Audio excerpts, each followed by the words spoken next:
In celebrating World Hearing Day, experts from the University of Medical Sciences on the 3rd of March in Ondo City have come together to raise awareness and sensitization in hearing loss and widely disseminate global standards for safe listening. World Hearing Day is a day designated by the World Health Organization to create awareness for hearing loss, its prevention, its cure, and its rehabilitation.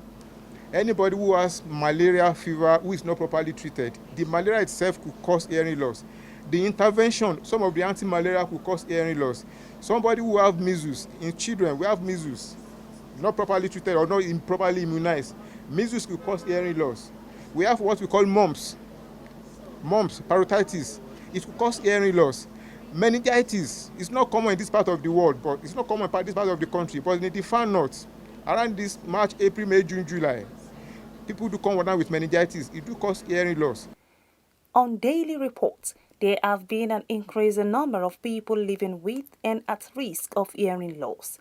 Hence, the theme focuses on the importance of safe listening as a means of maintaining good hearing across the life course.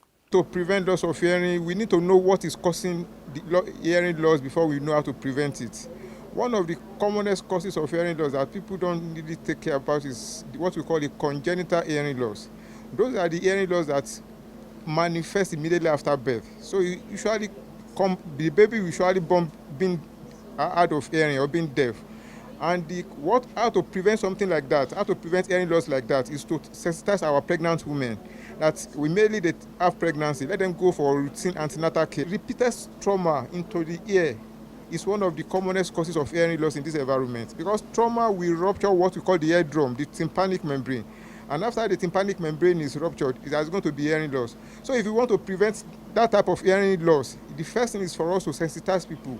We should not be slapping, even though if you want to discipline your child, don't slap him or her in the ear, because if you slap him or her, the child can come down with hearing loss. Many common causes of hearing loss can be prevented, including ones caused by exposure to loud sounds. In Rigas, they highlighted noise control as one of the 7 key interventions and stressed the importance of mitigating exposure to loud sounds. We must learn to take responsibility of our hearing. Now, what I mean by taking responsibility is that you must determine where do you go to and what degree of noise do you allow to come to your ear. Now, when we say where do you go to, of course, every environment in this country is very noisy. There is hardly any quiet place in this country. And the issue is that the ear is structured in such a way that there is a level of noise that it can accommodate. When it gets to a point that you yourself, you begin to feel some strain, some discomfort at what you are hearing, maybe because somebody is shouting or because of the loud noise, you should know that your hearing is warning you that the kind of noise in this environment is too much for it to tolerate. And the lesson for you, of course, is that you learn how to leave that environment. And if you must stay there, you also make sure that you don't stay there too long. We should not clean the ear. The ear is self-cleansing.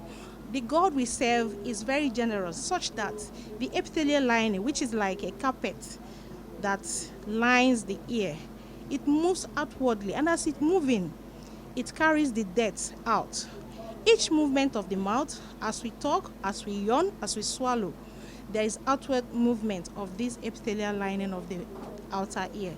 And once it happens like that, it brings out the dirt in the ear. So the ear should not be cleaned by any means except naturally. It is a call to government, industry partners, and civil society to never desist from raising awareness and implementing evidence-based standards that promote safe listening. Damilola Ajao, KAFTAN TV News.